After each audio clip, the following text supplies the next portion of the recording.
champe zeparache, pande lame shabla solvade. Oma Guru Vajradhara Suma Timonisha Sanekar Uta Vardanya Shribar Sarva Siddhi Hum Omo A Guru Vajradhara Suma Timonisha Sanekar Uta Vardanya Shribar Varsa Manya Sarva Siddhi Hum Oma Guru Vajradhara Suma Vada Varsa Manya Sarva Siddhi Hum Oma Guru Vajradhara Suma Timonisha Sanekar Uta Vardanya Shri Vada Varsa Manya Sarva Siddhi Hum Oma Guru Vajradhara Uta Vardanya Shri Vada Varsa Manya Sarva Siddhi Hum Oma Guru Vajradhara Suma Timonisha San Uta Vardanya Shri Bhadra Varsa Manya Sarva Siddhi Hum Oma Guru Vajradhara Suma Timonisha Sanekar Uta Vardanya Shri Bhadra Varsa Manya Sarva Siddhi Hum Omo A Guru Vajradhara Suma Timonisha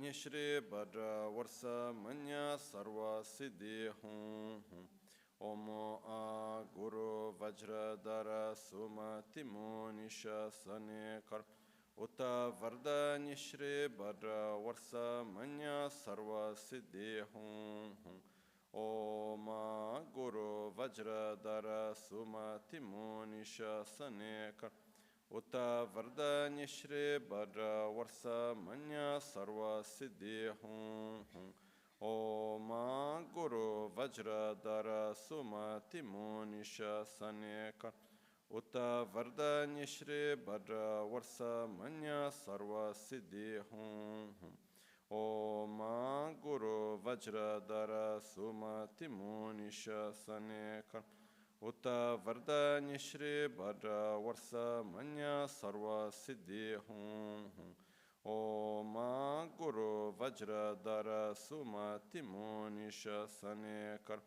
Uta Vardanya Shri Bhadra Varsa Manya Sarva Siddhi Hum Oma Guru Vajradhara Suma Timonisha Sanekar Uta Vardanya Shri Bhadra Varsa Manya Sarva Siddhi Omo A Guru Vajradhara Suma Timonisha Sanekar Uta Vardanya Shri Bhadra Varsa Manya Sarva Siddhi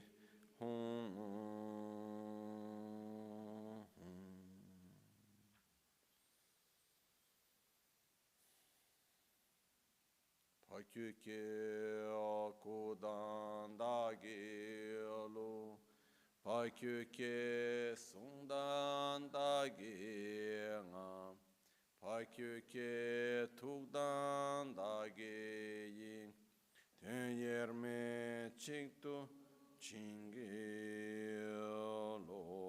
Makyuke kudan dagelu Makyuke sundan daginga Makyuke tudan dagiyi Tön yerme çıktı çingiyalo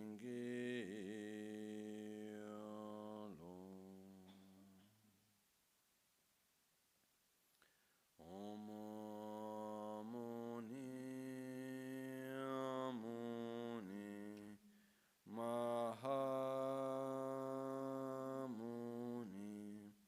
Shakyamuni Svoha Om Muni Amuni Mahamuni Shakyamuni Munye Svoha Om Muni Muni Mahamuni Shakya Munye Svoha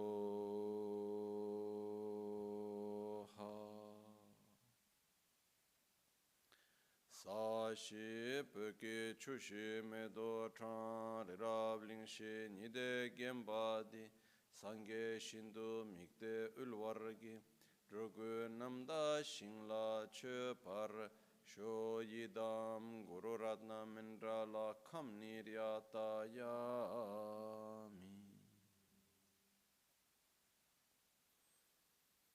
Sange Chedan Tsogi Chonam La Chancho Pardo Dani Kyapso Chi Dagi Jinso Gibe Sonam Ki Drola Pinchre Sange Drupara Sho Sange Chedan Tsogi Chonam La Chancho Pardo Dani Kyapso Chi Dagi Jinso Gibe Sonam Ki Drola Pinchre Sange Drupara Sho Sange Chedan Tsoge Chonam La Jancho Pardo Dani Kepso Chi Dagi Jinso Gibe Sonam Ki Drola Pinchra Sange Drupara Sho.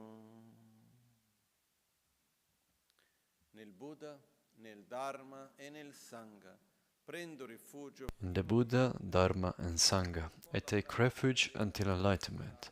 Through the practice of generosity and the other perfections, may I obtain Buddhahood for the benefit of all sentient beings. Namo ya lhaye ke dan ludan ne chin ke drubon dan da mi ke nam da drwa kuin ge dhanama che tsampa thamche ke to da ge che te.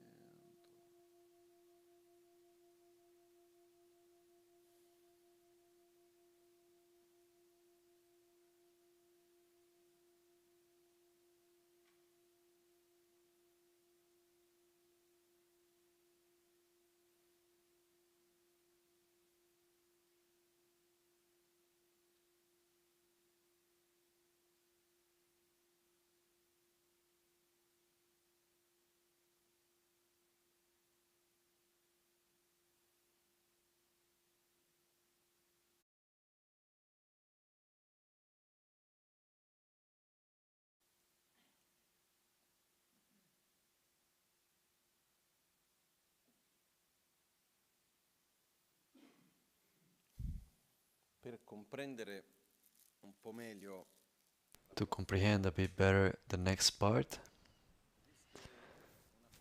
there is a word, a concept that actually transcends the concept itself, that is not so obvious to understand, even if a word is used like often in different contexts. That is the word blessings. So what does it actually mean, blessing? What's the purpose of it? How do you get a blessing, and so on?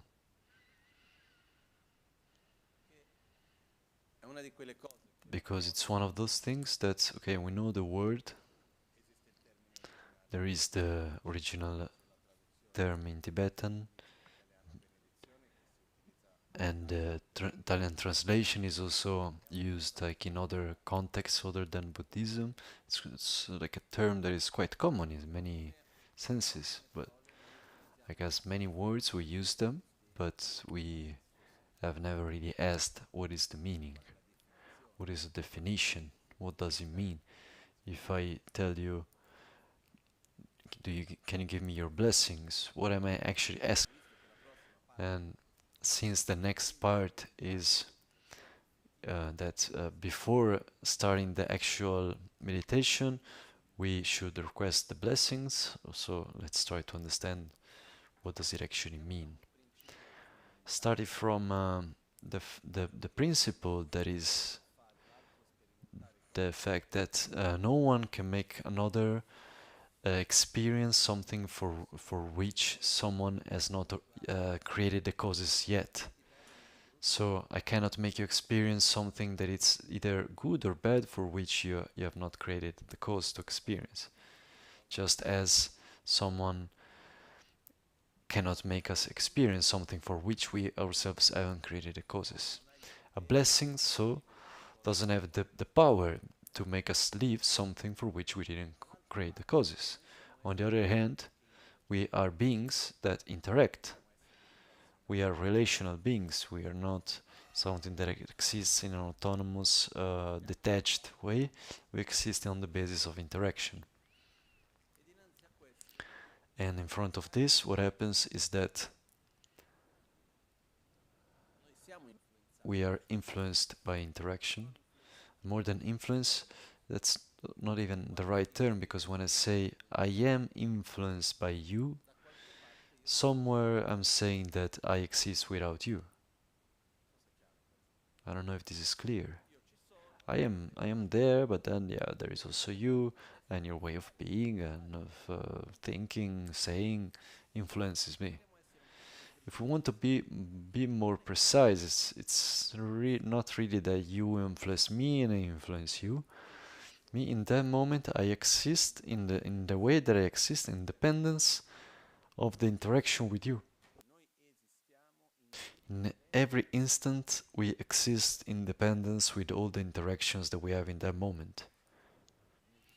We don't exist in an autonomous way with which then we interact. We exist uniquely on independence, with the dependence of all the interactions. So in these interactions that we have, there are interactions that have results, effects that are positive on us, so that there are interactions that help us to generate a greater state of well-being, awareness, peace, and so on, and interactions that, on the other hand, influence us and bring us to experience a greater state of anger, fear, rancor, and so on. When we get in touch with someone or with something that influences, that interaction makes us get in touch with a virtuous aspect of ourselves, that is like an inner aspect that will bring good results of well-being, so like a state of love, of compassion, of wisdom, patience, and so on. It's called a blessing. To understand blessings better, you can just think, okay, we are close to a person that is very angry, full of hatred. Maybe also for a long time, but maybe also just like one instant. We are there and we are close to this person that is very angry with a lot of hatred. Do we react as a consequently? Does it touch something in us, or are we indifferent? And what it touches, usually, it's as if we had the tendency to vibrate, to resonate in a similar frequency that comes from the other. I use this analogy. So what happens is that if I'm close to someone that is very angry and full of hatred, and I'm also taken by that, then I've received that person's blessings. We don't use the term blessings because usually it has a positive connotation, but to understand what a blessing is, we use it on the negative side, because maybe it's easier to understand. Maybe I've lived for many years with someone and I let myself, I take some habits that were influenced by the other person.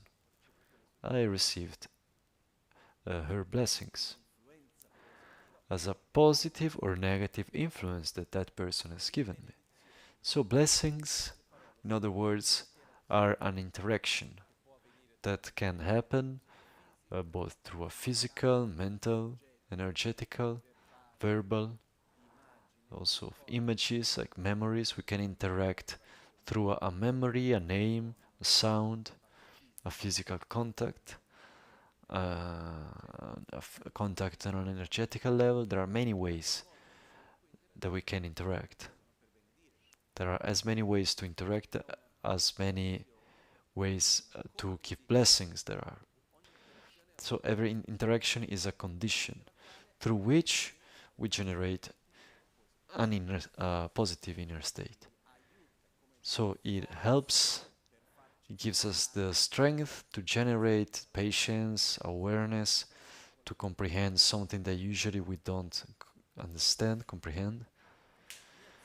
My personal experience is that there are people that when I was in their presence, the simple fact of being there helps me, for example, to have more awareness.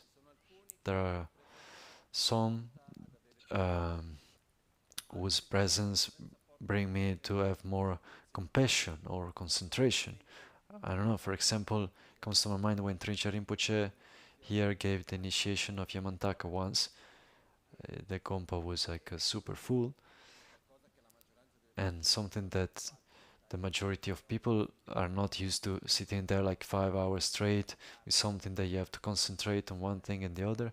And many people said, wow, I didn't know that I had such a concentration and that I was able to stay in that way. And this is something that happens also through the blessings that one receives, the condition that is created. And then not all have the capacity of perceiving that. Maybe we can receive blessings from people or from places also. It is said that a being can bless another being, a being can bless a place, and a place can bless a being. To me, it comes to my mind many sacred places to which I've been, and also non-sacred places. For example, where one goes and naturally one feels that the energy is going down, like feeling more tired, and this is like an influence of the place. Just as recently we were in Mongolia in these sacred mountains called Altai, and I had my own experience that also partly seemed strange to spend one night sleeping badly because there was like a storm of snow and the tent was shaking as if someone was there like pulling it, and I slept badly because my neck was hurting badly. I was sleeping on the floor with no mattress, so it was not like not a good night of good deep sleep. In the morning, as I got out of the tent, I was full of energy, with joy, as if I had a nice long night of sleep. Then I see other people and speaking with them, I ask them, "How did you sleep?" "Okay, have you slept?" But no. To me, it usually happens that if I spend a night like this, I don't have energy the day after. And everyone said, "Yeah, me too." But we were all fine. And I've seen that for me personally, when I went away from that place, as I kind of crossed the mountains on the other sides, it's as if you remove the plug. So, and a tiredness came, as if that place had like something that managed to keep you up. And it's beautiful when an experience like that is lived by many people. And this is what is said, the energy of the place. Every place has its own characteristics. And if we start with this simple principle, that wherever there is interaction, there is transformation. Every place has its own characteristics. And so it's obvious that if I interact with a place, then a transformation happens in me. And so sacred places have these characteristic of helping us through the interaction to generate a particular characteristic. Maybe some places maybe like a feeling of more like love, or maybe some of joy, some of the capacity of helping us to see ourselves better and to make hidden wounds come out, different conditions. And these are called sacred places, places, because those are places whose interaction with brings us to a positive transformation. There are also places in nature in that have these characteristics for their own very formation, like as a natural formation. Other places take the energy from what it has been done repeatedly in that place. For example, here at the center, Lama Ganchen started many years ago, and we continue to dedicate 4 or 5 days of a practice, of specific practice, to bless the place. It's called Rabne. Usually we do it at the end of July, beginning of August. That it's just for that, just to bless the place. So the blessing is this virtuous interaction, and we don't exist independently by interaction. So what happens is that when we are in front of someone, and that person has a certain behavior, a certain characteristic, how much we are influenced by that person or not depends greatly on how much we open ourselves to the other person. For example, if there is someone to which we care a lot, someone to which we are bound somehow, that then goes through a difficult moment, and we see that, and it touches us. For example, that person maybe is angry or whatever, that influences us more. If we are just walking on the street and we see someone that we don't know that has a similar reaction, does that touch us equally? Usually not. Unless we connect with the person and then we are influenced. Otherwise there is like a sort of barrier. Just like in the same way we can go to a sacred place and not feel anything because like one is not open to that. That is also possible. It's also possible to go to a place like that is like a sacred place, but the opposite way, and not to let oneself be influenced by what is there. But it really depends by how much I open myself.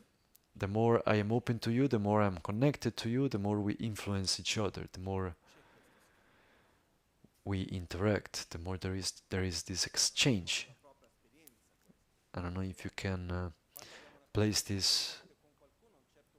this with your experience. When we have a strong connection with someone, then we can perceive the subtler shades in the state of being of the other person and let ourselves be influenced in a much stronger way. But this requires an openness on our side towards the other person or towards the place. And this openness happens through a feeling of trust on the positive side, of empathy, love,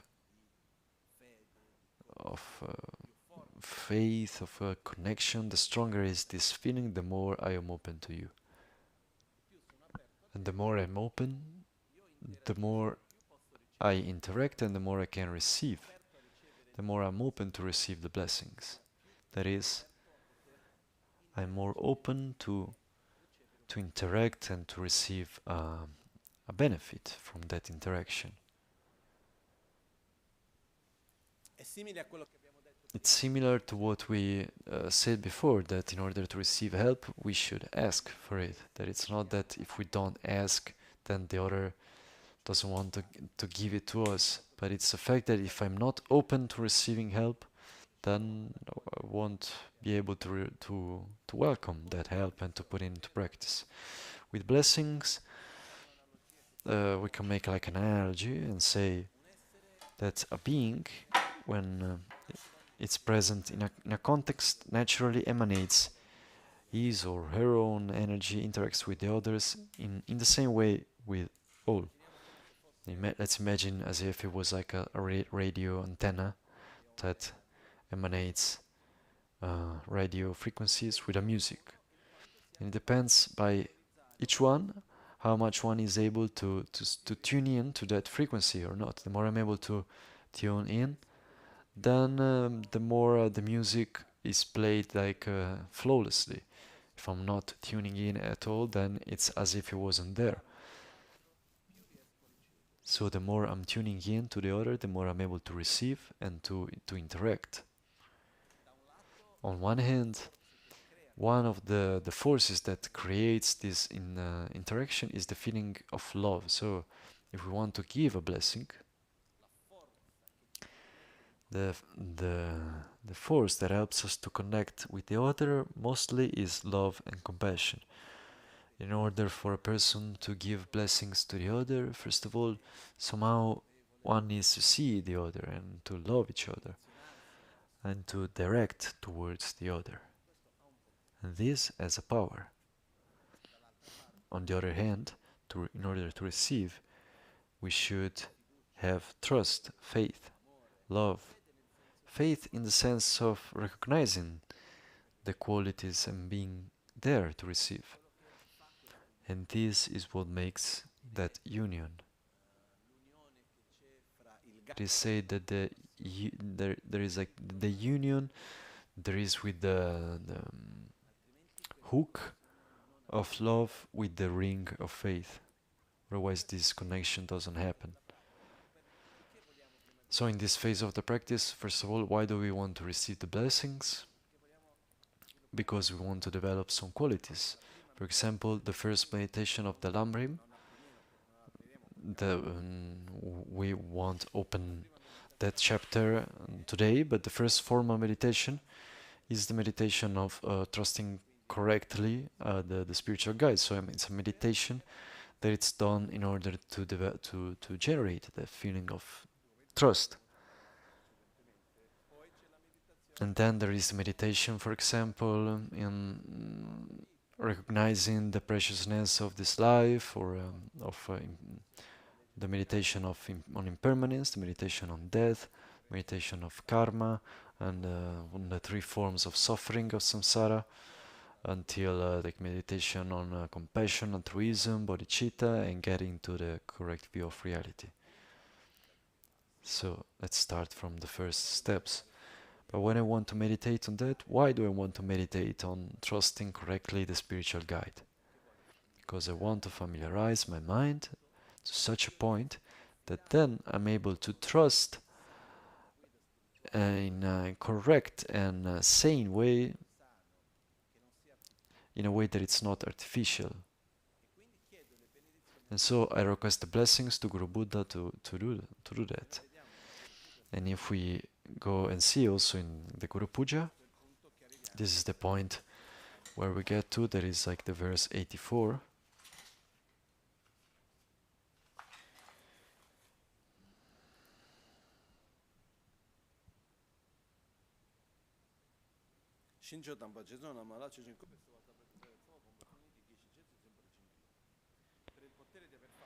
Through the power of having made offerings and respectful requests to you, O holy and venerable Gurus, supreme field of merit, we seek your blessings, O protectors and root of well-being and bliss, so that we may come under your joyful care. So we are asking for the blessings to be able to rely upon the spiritual guide. But at this point, before going to ask specifically for the blessings and the meditation to receive the blessings, first there is the moment where once again we have to tune in the radio. And then how we do that? We need to connect with the channel. We need to connect with that person, that being from which we want to receive the blessings. So the stronger I think of you, the stronger I have a positive feeling towards you of trust and so on, the more I'm able to receive from you. And so in this case, what we go and do is the part that is called of making requests. That is when we somehow praise the qualities of Guru Buddha and we cultivate our own faith. This is the goal.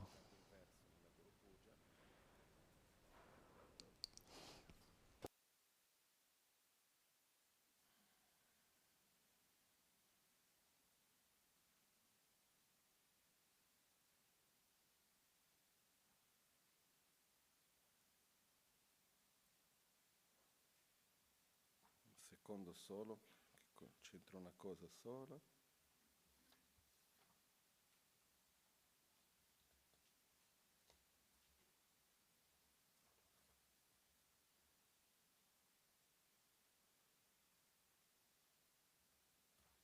Ok, perciò la prima cosa che facciamo per chiedere. So the first thing that we do in order to ask for the blessings is to formalize the request. In formalizing the request, what we do is called the Mandala offering. The Mandala offering, how can we explain it in a way that it's simple? By simple, I mean that it's pointless to explain things with terms that the majority of us that don't have familiarity with. We should use the things that we know as a basis. The word mandala has different meanings. One of the meanings is a system, a word, a universe. Kil means center, kor means around, surroundings. So kilkor, that is the Tibetan for mandala, means the center and the surroundings. For example, it can be used when there is a person with many people that are like an entourage, people that are around. So one with his own or her own mandala. The term mandala is also used to describe a universe, a world, a context in which one lives. And in this case, what we do is that we offer the universe, we offer a word, a pure word that is, how can I say, free from impurities, free from conflicts, and so on. And it's interesting because in this offering, other than making an offering that is free from our pleasures and free from our objects of attraction and repulsion. So I offer everything without getting into this I like, this I don't like. The offerings that I did before, that I made before, were about what I like. So here we transcend this. We simply offer everything that there is, because we transcend what would be our own individual vision, where it's not really about if I like it or not. I offer everything that exists, and this is also a way where we somehow overcome part of our selfishness, where we believe that in our duality this is good, this is not good. In the mandala offering, usually it is represented through what is the Indian ancient cosmology, where there is the center and the surroundings. The center refers usually to the place where one is. So in one's own individual mandala, what is the center? Oneself. This is my center. In the mandala of one's own body, the center is the vertebral column and the central channel. In the mandala, in the broader way, the center is the city in which I am, and so on. And so in the broader ancient cosmology of India, the center was the Indian continent. And so for this, in the description of the word, there was a description where on the center there is the Indian continent, where on top you have the Himalayas, with what is called the Mount Meru, this great mountain that is the center of the universe. And around there are the 4 continents.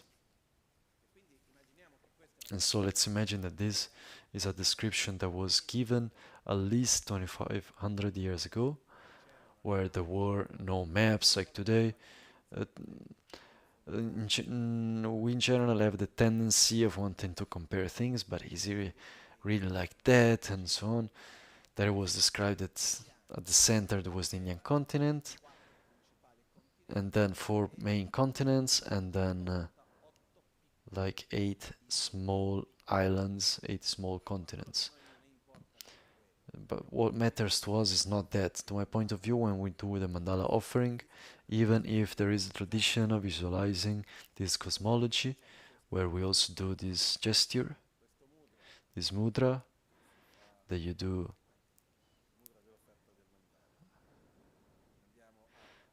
We interlace the pinky and the ring fingers like this. Then the thumb pulls the pinky. Then the 2 ring fingers go up, and the indexes and the 2 indexes go and take and pull the middle fingers. What does this represent? The 2 fingers in the middle are the Mount Meru, so the center. And then we have the 4 sides that are the 4 continents. So it's a representation of the word, of the known universe. What we imagine in this case, even if there is this detailed description, when we do the mandala offerings, there is the name of each continent, and the name. Then there is the sun, the moon, then if we want we can add also the other planets. There is all of that. All of that, there was the known word. The point for me is not that of doing the perfect cosmology, but to imagine that we are offering the universe, we are offering everything that there is, without attraction or aversion, without getting into judgment. And we try to offer a pure environment. Let's imagine a pure environment that we offer. And the verse of the offering of the mandala actually says a lot to us.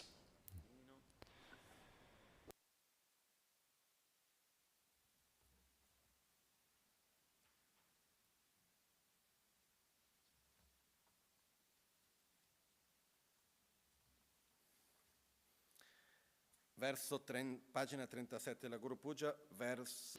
Page 37 of the Guru Puja, it's verse 31b.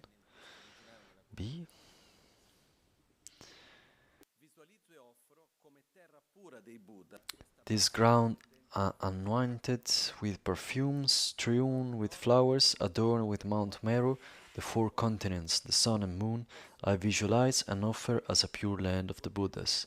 May all sentient beings thus enjoy this pure land. In other words, what is done is a pure environment is offered as a cause to be able to live and to experience a pure environment.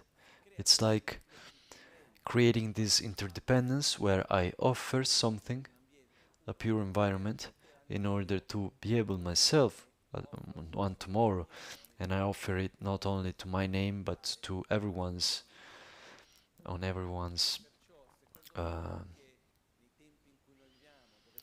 behalf. And also in the times of today, where we live with a lot of pollution and so on a subtle level, the effect of creating causes to be able to live in a pure environment is something that it's important. And this brings us to another aspect. Why do I offer an environment? Because the environment is important. We're not indifferent to the environment where we are. And it's interesting to see that in the teachings, as we go on, there are aspects that seem contradictory. On one hand, it is said, look, it's not important the world where in which we live, but how you live it. On the other hand, you say living in a pure environment is important. One is true, and also the other.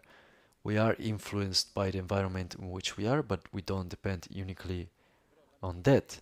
But the environment is important. And in general, all these offerings, all these processes refer to our reality and our needs, not to the reality and needs of the Buddha and the sacred beings. So, because we need to live in a healthy, sane environment, we offer a pure environment. And this mandala offering is something that it's done in many occasions. It's done mainly as a request. In the mandala offering, we offer the inner and outer mandala. So, for example, at the beginning of the teachings yesterday, you have seen that at a certain point, 3 people came and they offered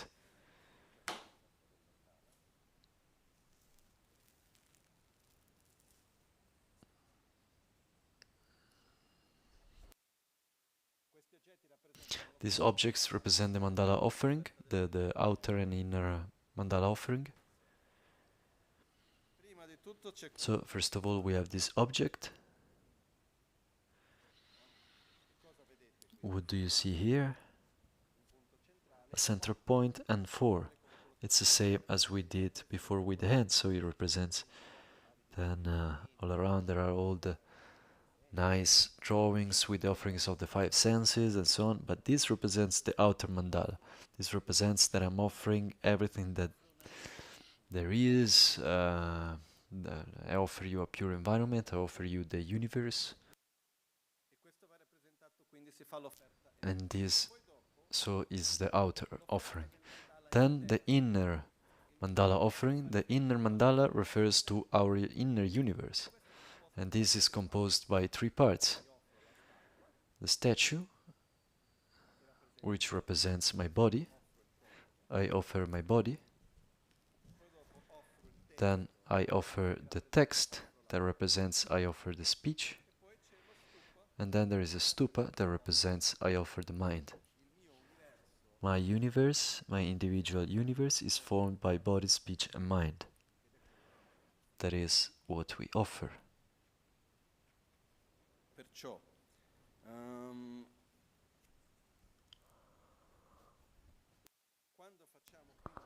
And so, when we do the mandala offering, let's try mainly to imagine that we want to request the blessings, and so the mandala offering for which we do it depends case by case. For example, at the teachings, you do it at the beginning, and you make the request to request the blessings. You make the offering to request the blessings, starting from the fact that teachings should never be given if not requested, and if requested, then they should be given if there are the conditions. So that's also why one shouldn't teach if they're not requested. And so you make the mandala offering at the beginning, and then also at the end to thank for the teachings. It's used in many different cases. Also, for example, when you do long life puja, there is one mandala that you do at the beginning. Then there is the mandala offering specific as a request of long life. Then during the puja, there is a moment where the master takes some rice and throws it back. That means I accept the request of long life. And then at the end of everything, you do again the mandala offering of thanksgiving, of for accepting the request. And so the mandala offering can be used to request, to offer, to thank. On a practical level, this is very used. In this moment of the practice, we have completed the 7 branches. And so before getting to the point of where we request the blessings, we don't come empty-handed. So anytime that we request something, we should never make the request empty-handed. We should always come with something in our hands. This is very strong in many Eastern cultures.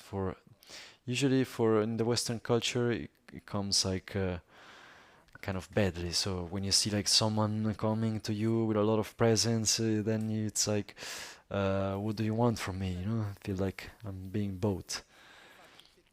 But in the Eastern culture, it's not that the point. It's just that if I'm asking you something important, then I offer you something important. I don't come empty-handed. In our culture is a bit more delicate. In our culture, if I come to ask like something to you, then maybe I give you a gift afterwards. But if I give you a gift beforehand, then it's like as if I was forcing you to do that. It's a bit different. But there is this idea that I never come empty-handed. So for this, before going to Guru Buddha and make a request, and we do the mandala offering. We can do it with a long recitation, with a short recitation. We can do the accumulation of the mandala offering.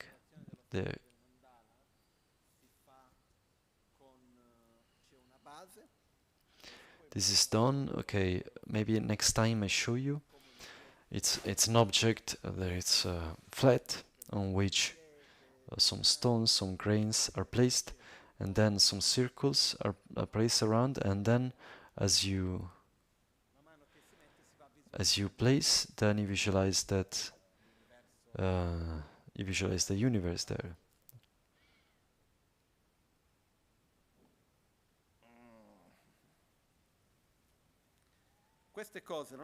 These things, it's not the one has to do them, but somehow they have the function of sustaining the visualization and the practice. For me, the most beautiful part of this physical mandala offering is at the beginning.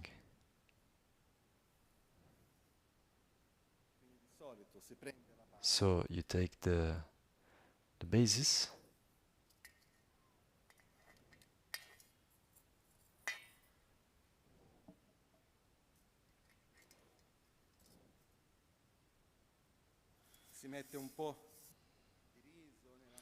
then you take some rice on the left hand to not keep it empty. Then you place some on top, and you do 3 times with the base of the wrist in clockwise direction, and then 3 times in the counterclockwise direction. Why? At the base of the wrist there is a meridian, that is the heart meridian, that is connected directly with our feelings, connected with mind, and so on. And when one does this, goes to stimulate that meridian, and when at least like 3 circles are done towards the outside, then it means to eliminate negative thoughts, so I bring them out. In a clockwise direction is to eliminate. So whatever motivation that is negative, whatever thought that is based on aversion or whatever, or attachment and so on, whatever non-virtuous thought, I eliminate it. And then in the counterclockwise, I am bringing towards me, generating the positive motivation. I generate the positive motivation. When one makes many mandala offerings, maybe one just does 1 time in one direction and 1 in the other. When Lama Je Tsong Khapa made a retreat on for the mandala offering, the base was a stone, and he did this gesture so many times that the stone was polished, consumed by it. And then you put some in the middle, that it goes to represent Mount Meru. Then you have the various rings that you place, and then bit by bit, as one recites the mandala offering, one feels it.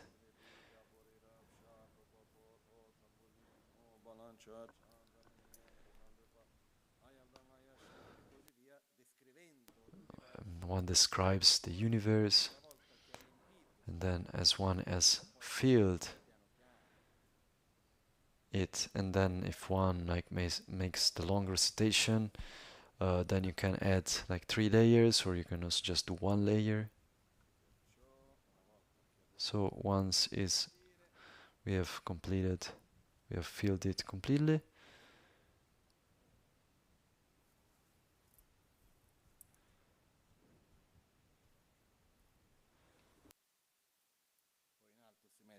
then on top we place Dharma wheel. You take it for a little bit, and then you visualize that you offer the universe. When you have completed the offering, then at that point there is the dissolution of this mandala. And here there are two forms. Either you dissolve towards the front or towards oneself. When you dissolve towards the front, then you give emphasis to what it dissolves. When you dissolve towards yourself, the emphasis is given on receiving the blessings. So when you do it with the hands, it's more difficult to dissolve towards the front. But so normally you dissolve towards yourself, that it means to receive the blessings. When you do the mandala offering many times, Poi può fare semplicemente one can simply put one ring, and as one has completed filling it, metti la ruota. one can place the Dharma wheel, you make the offering, and then you dissolve it. In this practice, it's possible to do it, for example, 100,000 times. There is the retreat of the mandala offering. One sits there to repeat all day long this. Then there are various other meanings that can be added, and one can deepen. But fundamentally what we are doing here is to imagine that we are offering the universe, and on the basis of this, making a request.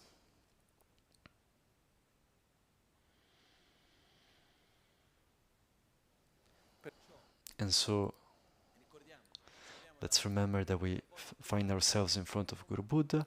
I want to ask for the blessings, and I don't come empty-handed, so I bring the whole universe. I visualize as if, I like to visualize like as if it was like a sphere inside of which there is the universe. So we use that characteristic of the relativity of space to imagine everything inside of that. The sun and moon, the planets, the planet in general, with all the various characteristics, and we imagine that through this offering every being can enjoy a pure environment. So we make the mandala offering, and this, if we check, like in the preliminary practices, for example in the self-healing, there is after the 7 branches the verse of the mandala offering. E poi idam Guru Ratna Mandala Kamnire Attayami. A te prezioso Guru, questo mandala prezioso, questo mandala di gioiello, faccio questa offerta. At the end of the mandala offering there is this verse, Idam Guru Ratna Mandala Kamnire Attayami, which means I offer this mandala to you, this precious mandala to you, Guru. And so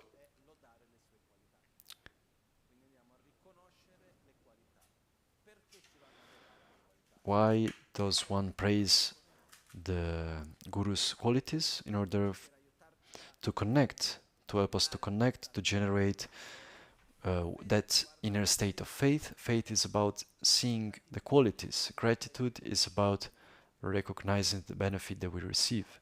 So here there are these two feelings that go together in order for us to be able to receive the blessings. There are faith and gratitude. In Guru Puja, which is very complete in this sense, we find this at the verse 43. That is really called requests, where we talk about different qualities of the Guru. So the qualities according to the practice of Pratimoksha, so who guides us to eliminate non-virtuous conducts and to accomplish virtuous conducts. The Guru Mahayana, which guides us in the path of developing love and compassion. The Guru Vajrayana, that guides us through the teachings of Tantra. And then we refer to the qualities of the Guru and why has the Guru for us, why he has a big generosity towards us. What do we receive? Why should we be grateful? And these are all points that we then also revisit when we do the meditation on relying correctly upon the spiritual guide. But here, at this moment, the key is that I remember the qualities, I praise them.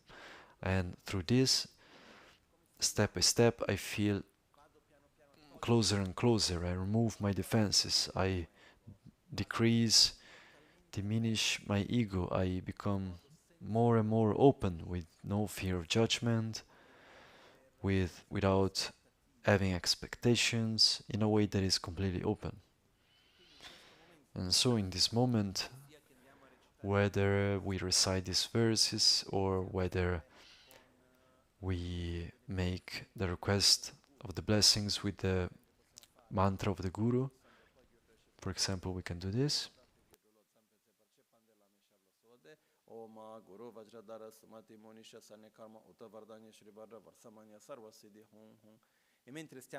And as we recite the verses, we are recognizing the qualities of Guru Buddha. We recognize the Guru as being inseparable by all the Buddhas, and the Buddhas manifest in the Guru. And the three main qualities that we look for in a spiritual guide are the quality of love and kindness, the quality of wisdom and knowledge, and the qualities of the quality of the power of realization.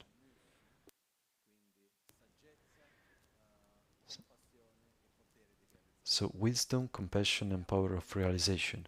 We recognize the qualities of morality, concentration, wisdom, but more than anything, we try to connect with the things that touch us. Then, if we want, we can go and take the verses that are here one by one and read them slowly with attention, to be able to then also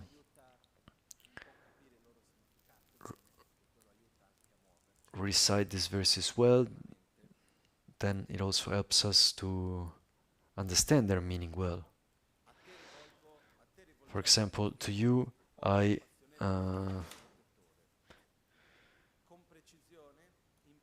il buon sentiero di coloro che sono andati nella beatitudine, agli esseri indisciplinati di quest'epoca di degenerazione, difficili da domare e che non sono stati disciplinati dagli disciplinati è una parola, non è proprio il massimo, dagli innumerevoli Buddha del passato. Che cosa vuol dire? So, for example, in this verse, I'm saying like, okay, oh Guru Buddha, I've had like countless lives before, and there have been many Buddhas that came until now, but those that came until now were not be able to put me on the right path. It's you who are here today that is managing to do what all the Buddhas in the past were not able to do. So I have a deep gratitude towards you that you're able to guide me in the Dharma and put me on the path. This is one of the examples. And so we really connect, because, how can I say, the development of faith and gratitude is about ourselves. It's not about the other. We struggle a bit to understand this sometimes. It's a bit like the example that I've given a few times, that the fame is not in the person that is famous, but in the people that see that person as famous. And similarly, faith is not about the other, it's about ourselves. Whether someone else has faith in me or not doesn't change what I am. Whether I have faith in the other or not changes who I am.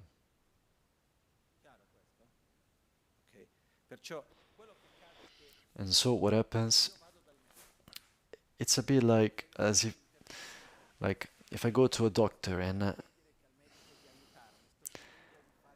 I have to go through an intervention, and I'm asking the doctor to make an intervention to face my sickness, and I know that it's not easy because there is a long path to go through, and I need to be well tuned in with the doctor. And so I go praise that doctor and to say, look how good you are, you've studied a lot, you've specialized, you've made a lot of experience, you've done this for a long time. And so I trust you. The more I remember this, the more I nourish the trust and the faith that I have in the doctor, the more then I will be able to be ready to receive the treatment and to follow it in a correct way. So the point here is not to worship so that the other is happy. It's something that is important for ourselves. And one of the difficulties in this part of the teachings in the West for a long time, it has been that it seems like that one who is in the position as I am now of teaching, speaking about the importance of the qualities of the spiritual guide, it seems that one is giving himself importance, but it's absolutely not the point. Attitude for me is like, okay, there is nothing of which we cannot talk, and we are here walking together. And one of the fundamental parts of our path is our trust, is our faith, which doesn't have to be like a blind faith. It has to be like a faith that is based on comprehension, that is based on experience. That doesn't mean to also understand everything, because also, for example, to me it comes to my mind like this example of the moment. Like I have pain in my arm, I took some drugs to help to remove the inflammation and so on. There has been like the moment that it's still there sometimes.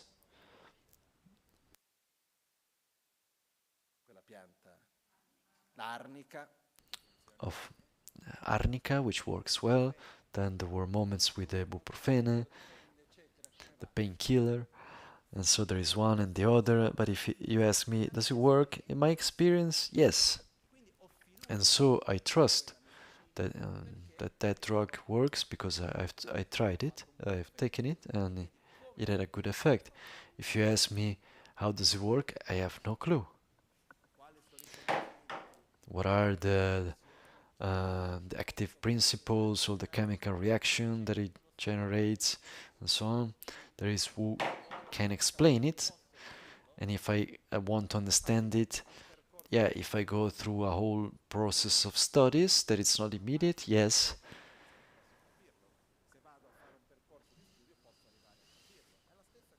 And so with the Dharma it's the same thing. But the first point of reference is to have trust in our knowledge and experience.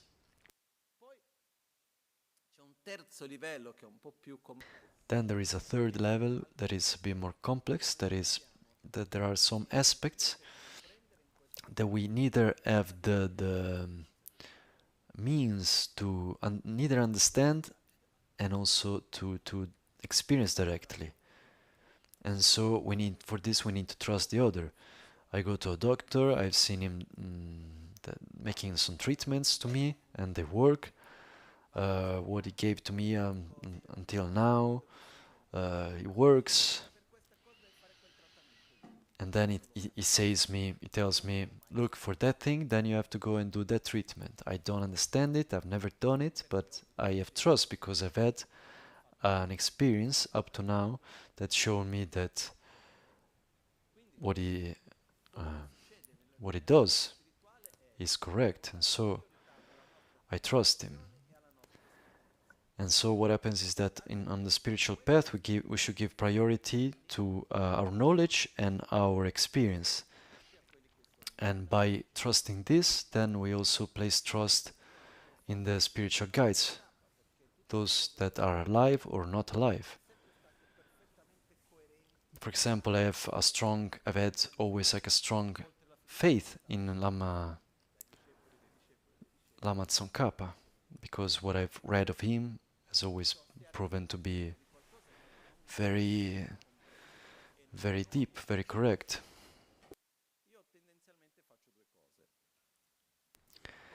But if there is like something that of which I cannot have like a direct experience and of which I cannot also understand, then I just put it like on waiting list kind of. I say neither yes or no. Maybe sooner or later I will be able to understand it, but I don't close myself to that possibility. So what happens here is that in order to be able to receive the blessings, the part of receiving the blessing is actually the easiest part, but we need to prepare well.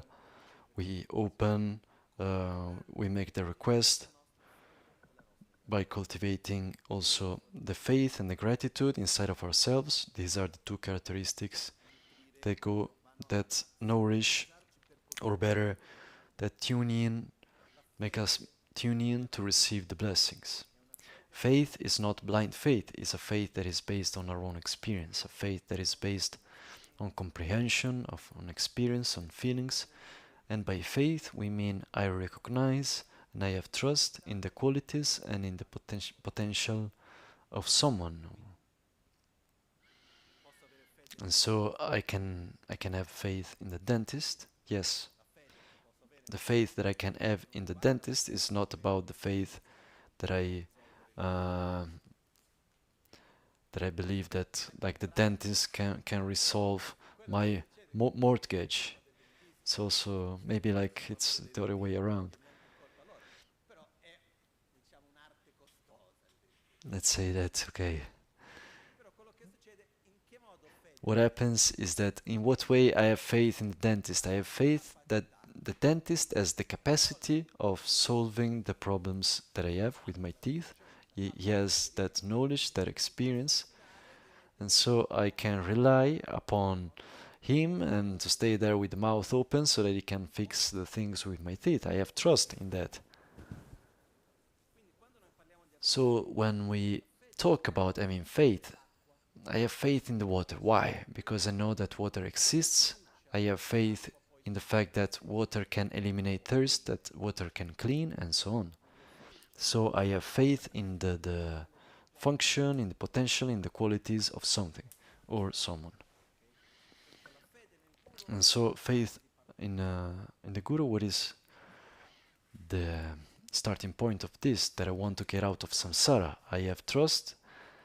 I trust the fact that you can guide me in this process. This is the faith from which we start. And the stronger is this faith, the deeper it is, the more pure it is, the more we are open to receive the blessings. And there are many stories that talk about this. One of the examples that is given is the relationship that was there between Milarepa and Marpa, where there is really like some real faith and total trust. And when there is that faith, then a lot can be done. When trust is missing, then it's much more difficult. An important thing is that this faith, this gratitude, are not things that are developed from one day to the other. Even before relying upon someone as a spiritual guide, it is said that we should spend like 12 years making experience. It's not something that you just take lightly. It's something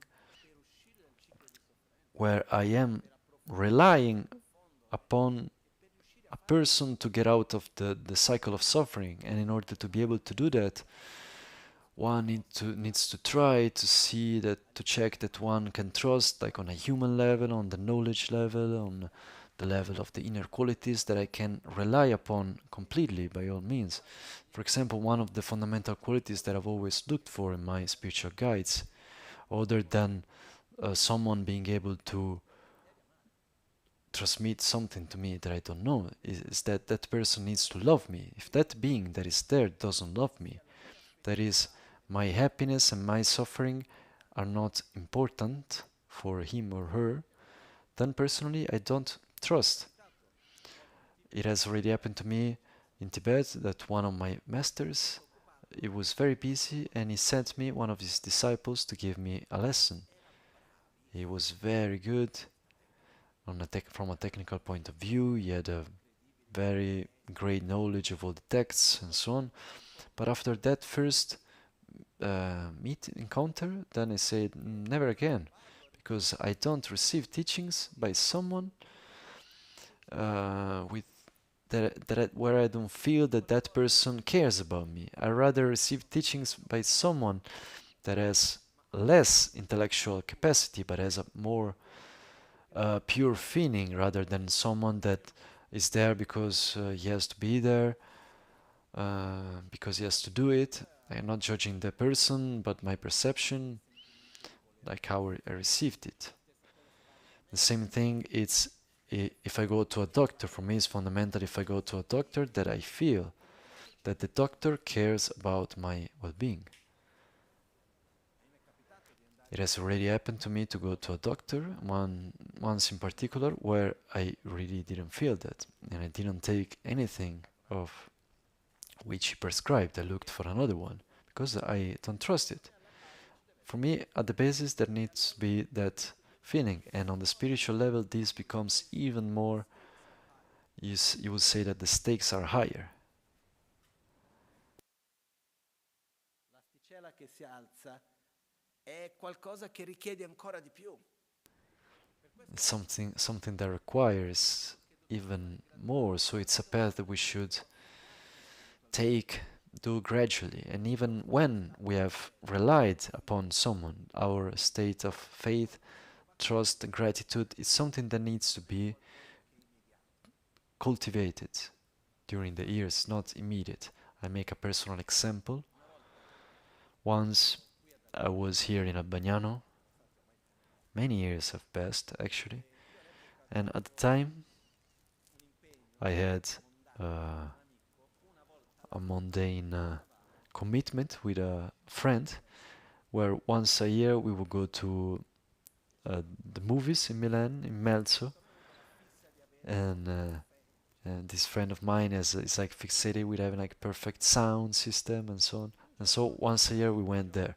And okay, so then that day came, we had already organized before, and I had to leave to go to the movies. And I tell Lama, look, I'm going to Milan. And he says, okay, it's all right. And he says, look, there is also my nephew. You can also bring her to Milan. Yes, okay. And I tell her, so I go to her, look, let's go to Milan. The thing is that I have like a meeting with a friend to go there. You can also come, and then I bring you home, because it was easier to go through Melzo to then bring her home. And but she said, me, I don't like the movies. And I said, okay, maybe you don't like the movies, but it's also not so difficult to just come. You just recite some mantras, you know. And at a certain point, I was there, and Lama scolds me in a very harsh way, as I never remember that he did again.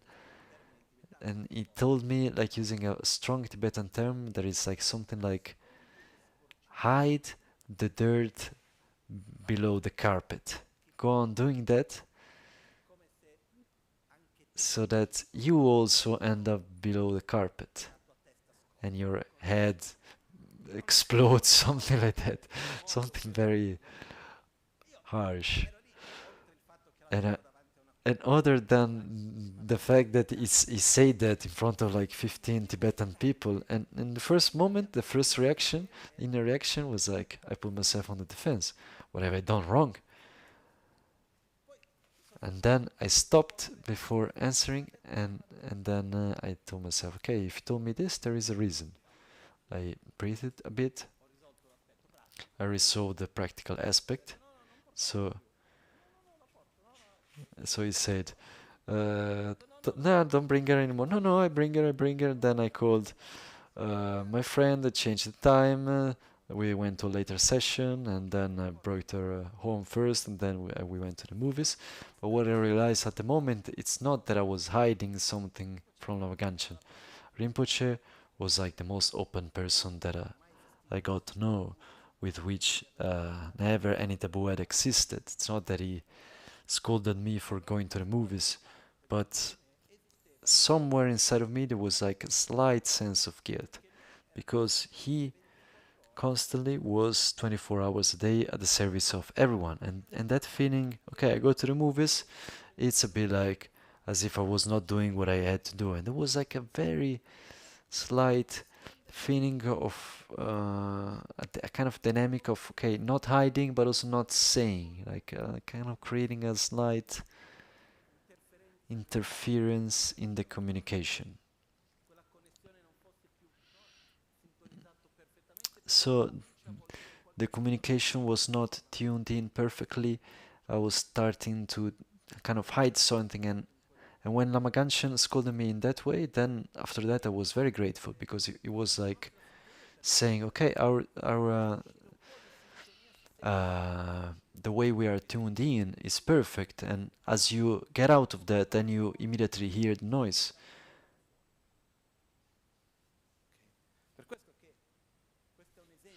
And for this example speaks us about the importance of cultivating this faith as we progress. And about this faith, there is also another important aspect, that is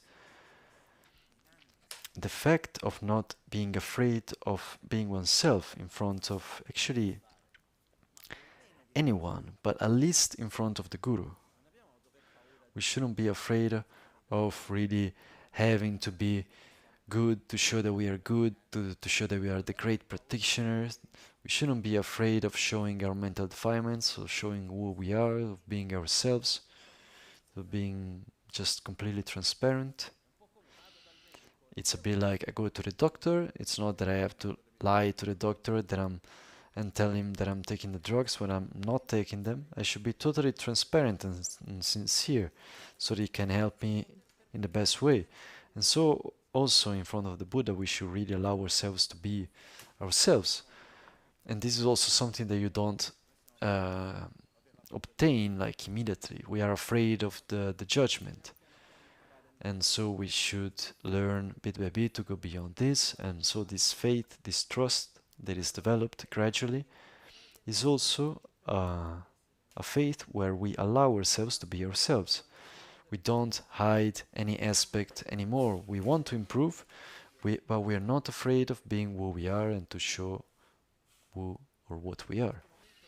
So at this point of the practice, we recite a prayer like the mantra of the Guru. In the self-healing, this moment is done with Oma Guru Buddha Siddhi Hum.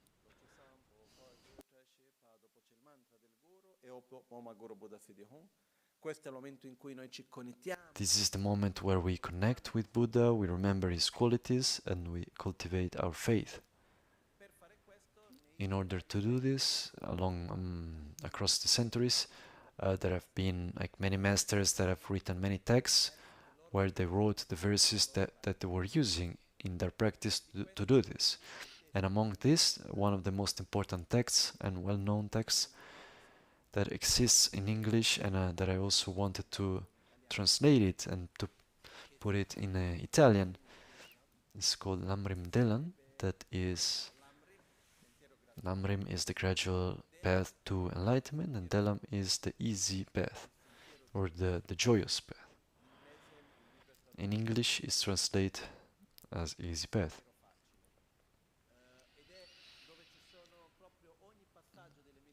And where there is like every step of the Lam Rim, how every meditation needs to be done, remembering ourselves that it doesn't have to be exactly like that, but it was like a way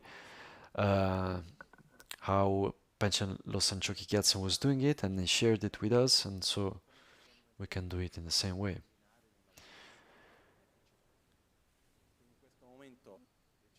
So in this moment we recite the request of the blessings of the Guru, then we recite the mantra, then we remember the qualities of the Buddha, then we request for the blessings, we focus on nourishing our faith and gratitude. Repeat once again, faith is cultivated, remembering the qualities, the gratitude, remembering the benefit. And here are the two qualities that we generate in that moment. One of the most beautiful things for me about all of this is that these are not qualities that either we have or not have. They are qualities that need to be cultivated, that need to be generated. This faith, this trust, gratitude, love, these are all feelings that we gradually need to cultivate. And once that we feel them, we shouldn't give for granted that they are there. We should continue nourishing them. For example, since when I was very little, I've always had a natural sense of respect. For example, as I was in India and a phone call would come, well, there were only like the kind of fixed phones, landline telephone. And as I was speaking with Lama Ganchen, for example, I was not able to stay sitting, not because I was like restless, but because like as an act of respect, but as if I was in his presence actually. Once I was in Milan, and one of the rules that has always been natural for me, I don't sit in the same place where he is. I come in the room of Rinpoche. He was living in Milan, where there is a center now. There is like an attic on above. He was living there, and his bedroom was small.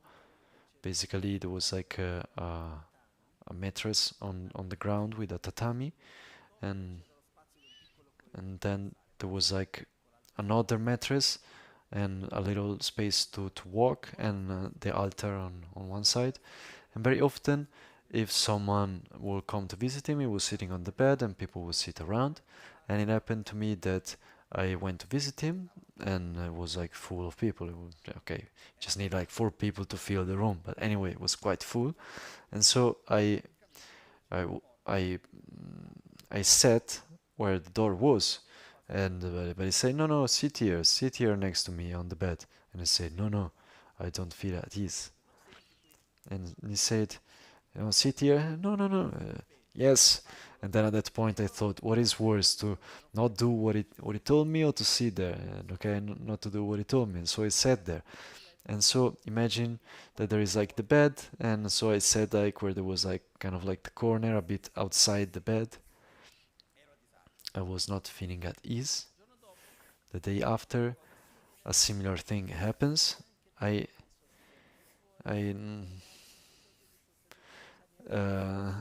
also not really like looked to sit on the ground. I immediately kind of sat on the bed, also not so much on the corner. Then another time comes, there was like place somewhere else. Where do I sit? In the bed, in the same way. And then I looked at myself and I was like, what am I doing? Because the problem is not where am I sitting, but I realized that something inside of me was changing. That as I was decreasing that formality that for me was spontaneous, somehow I was taking more for granted his presence there, and I was giving more importance to me sitting there. I was creating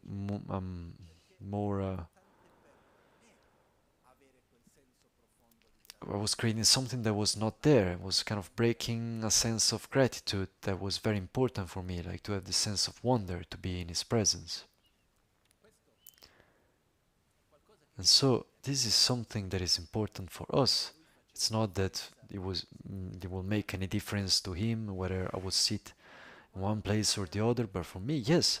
And so when we talk about paying homage, treating the other with respect, it's something that is important for ourselves, because the inner feeling of gratitude, it's one of the most beautiful and precious things that we can have, that it's good for us. But we must be able to cultivate it. And gratitude is cultivated by remembering the beautiful things that we receive. And at the same time, there are formalities, so to speak, manifestations that are external, that help us to cultivate this sense of respect and gratitude and so on. For example, at the beginning of the teachings, the fact that everyone gets up when I come in the room, it's not really about my persona, it's about the importance of the Dharma. It's about the importance of giving respect to what we came here to do. The fact of making prostrations, other than being an antidote to arrogance, is also a way to cultivate respect. And to say, wow, it's important this moment, and it's important this person, it's important what I'm doing. And that changes the dynamic inside of us. It's like saying, okay, I go to an important meeting, the way that I dress, does it change something or not? In our culture there is this, it's not my case, but in the case of the majority, okay, I go to a certain kind of meeting, I don't dress with a pajama, don't I? I I have a certain respect towards occasion, so I give value to what I'm doing. And similarly, the more we give value, the more we're able to receive, the more we're able to connect. And that's something that is good for ourselves. And I've had, in my own experience, fortunately, I was able to catch these things as they were still small, subtle, before they would become really solid, that as one loses some formality, then after a while, uh, one starts to take things for granted and to lose a certain kind of respect, and this slips quickly in a direction that then it's not sane. On the other hand, for example, it's wonderful to be able to be close to our guru with totally natural, both from one side and the other. For example, I remember once with Pabonka Rinpoche that he received here a lady that was married with a Lama for many years, and he came here because she was finding herself in a economical difficult moment, and she had like very beautiful paintings, and she was looking for someone who needed them to sell them, but not to sell them because those are those kind of things that you cannot buy. And so Lama Ganchen offered a price that was definitely much more than any price that she thought of. And she stayed here for a few days, and at a certain point before leaving, she went to Lama Ganchen, and she was speaking in his room, and she said, "Look, I found myself really at ease here, and what you do is really beautiful. But if you allow me, I have some advice to give you. There is some kind of constructive criticism." And she said, "I've been married with a lama for many years. I can allow myself to do that. It's wonderful that you sit there with people, but it's not nice that as you're sitting on the throne, then you fall asleep. It's really not nice, because Lama Ganchen often he will give teachings, and as the translation was being done, also sometimes he was also snoring even. Then as the translation was done, then he would wake up, he will remember everything, he will continue, and then she said, okay, I understand that you like the tobacco to snort that is called nata, but like during the teachings in front of everyone, it's not nice. You do it at home." And Lama Ganchen, is in his infinite kindness, said, "You are right, but I am not a lama that was sitting on the throne just a few hours a day and then I'm not seeing anyone. My life is with everyone, and I cannot pretend to be something or something else, and so I'm just what I am, and I manifest myself for what I am. When I'm tired, I sleep. I have nata, it's a habit that I have, I don't hide it by anyone." And that is a quality that Lama Ganchen taught us, that is to be able to unite these two things, that are to maintain the respect, the deep respect, and also to increase that respect, to make it become stronger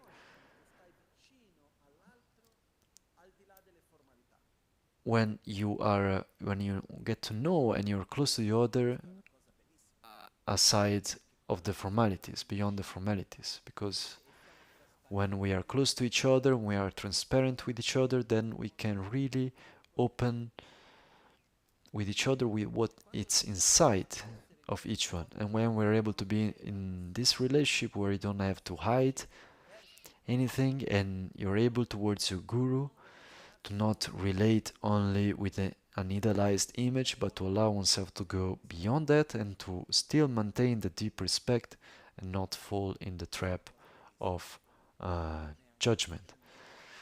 For me, this is something beautiful and also one of the great gifts that Lama Ganchen has given me.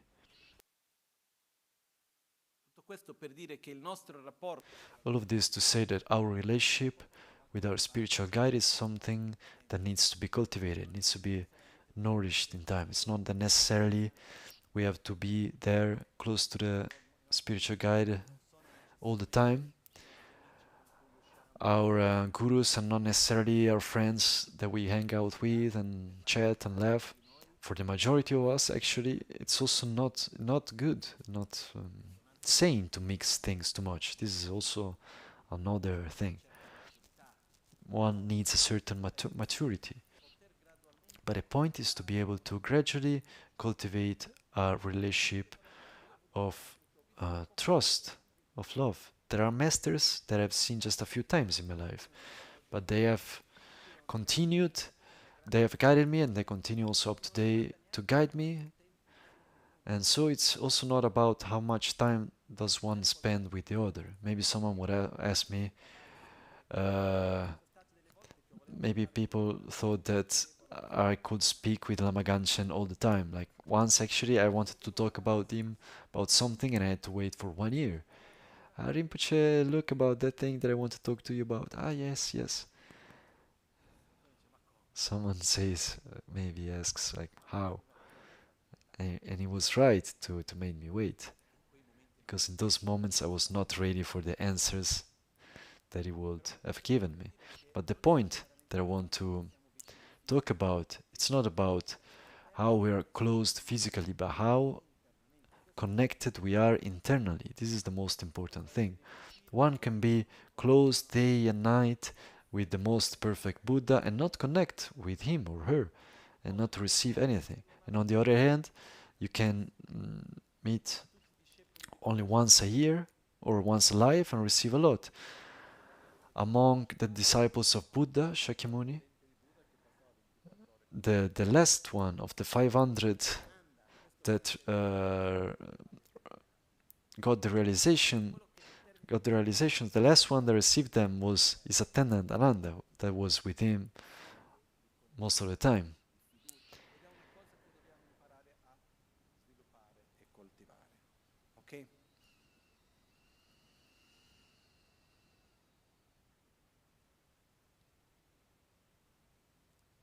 Questo percorso del The path of the Lam Rim is not a conceptual path. It's not a path made for learning some concepts. It's a path made out of generating inner experiences and nourishing them and cultivate them so that they become like solid, spontaneous. The path of taking refuge, bodhicitta, and then before this even like meditating on the breathing and so on, until generating the merit field, making the practices of the practice of the 7 branches, requesting the blessings. We are generating inside of ourselves the basis of trust, of love, of faith. We are cultivating this other than the part that there is of purifying one's own negativities and to accumulate positive karmic force. And by cultivating this faith, we open up to receive the blessings. So at this point, I would leave for the next part, where we will start with the part where we will see the specific visualization of receiving the blessings, and to get into the formal meditation of the first part, that is relying correctly upon the spiritual guide.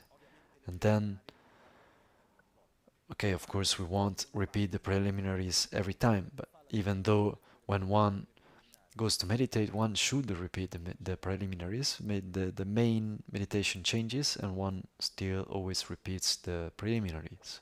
So one takes refuge, generates bodhicitta, the merit field, the 7 branches, Mandala offering, and then the absorption of the merit field, and then the actual, the main practice. Something that I invite you to do in the meanwhile is to take the text of the Guru Puja and the text of the preliminary practices and read it with a certain attention. Look for the correlation between what we have talked about and the text. Some aspects you can understand them clearly, other things less, but you start to do this, to make this correlation. This helps a lot. And I remember you that this is a path made out of experience, not knowledge, as I said before. And experience comes,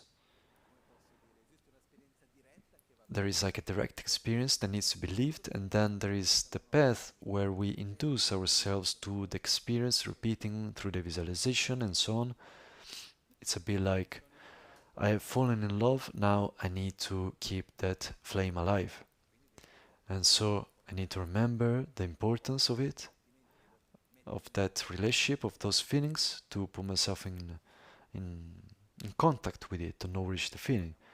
And so we have fallen in love with the Dharma, of the Guru, and so on. We need to nourish those feelings. This is something that is part of our path. And first of all, also, most importantly, to fall in love with the most beautiful part of ourselves. Now we make our dedications. We have the dedications of the Lam Rim that are brief.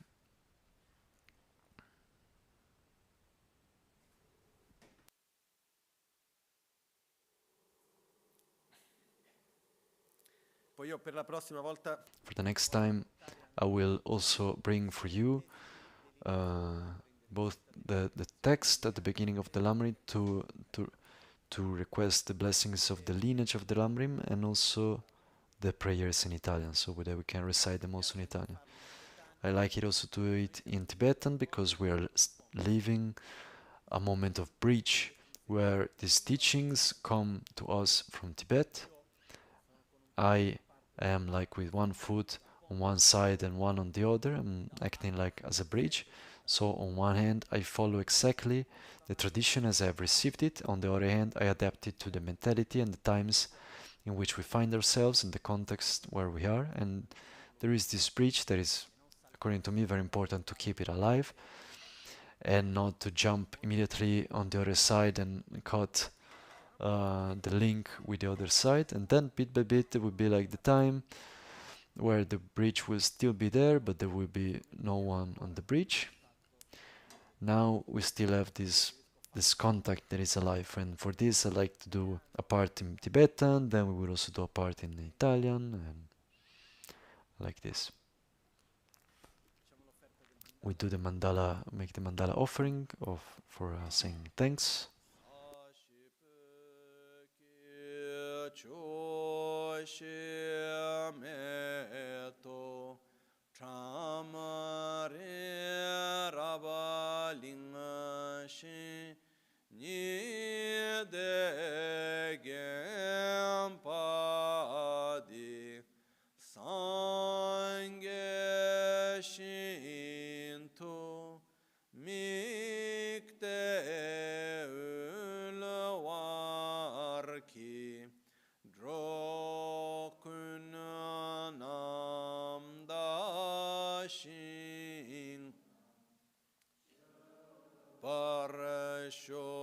Je Tsong Lame Kotse Rapten Chin Namkara Tingle Chokchur Gepa Dang Losan Tempe Drume Sasum Ki Drove Munsel Tak Che Yidam Guru Ratna Mindrala Kam Niryata Yami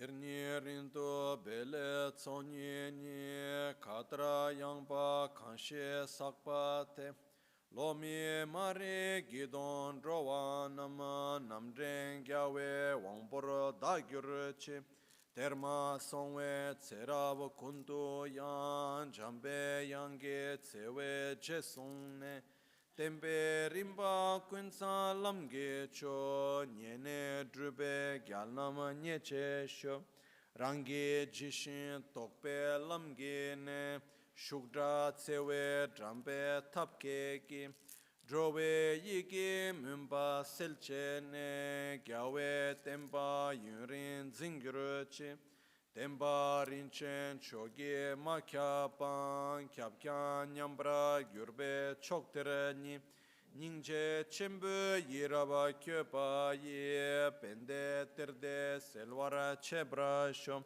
seche gyawe mechon chingle le lektro chancho lamge rim tardo namge yila peltere shin gyawe zepa ringto kyongyur che lamsan drupe tungen drupche ching gelken selche midam mimin kun tsera kunto gyawe ngakba ye namda lamdan chalwar margyur che kanse tekpa chola chu chu chu tsulshin drubla tsamp te tse tukde namge takto trokche ching trashi gyatso chokun kyab kyur che kewa kunto yanda lama dang drame cheki pela longche ching sada lamge yunten rabzo ne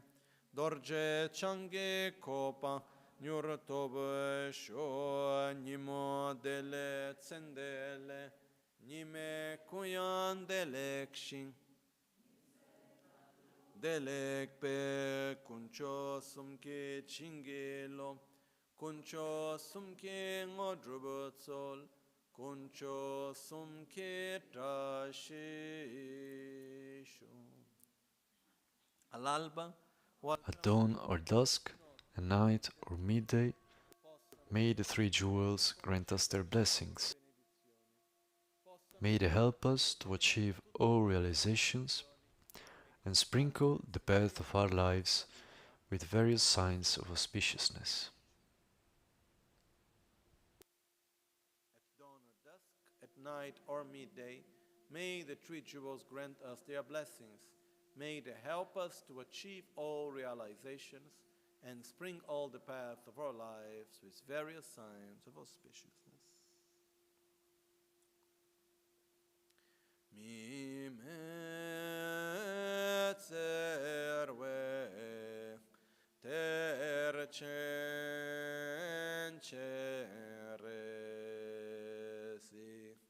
drime kempe wampo jampe liang de opong malu jom tse sangwe da kanchen kepe tsogen tsong khapa lo sang antrak pe shabla solwade.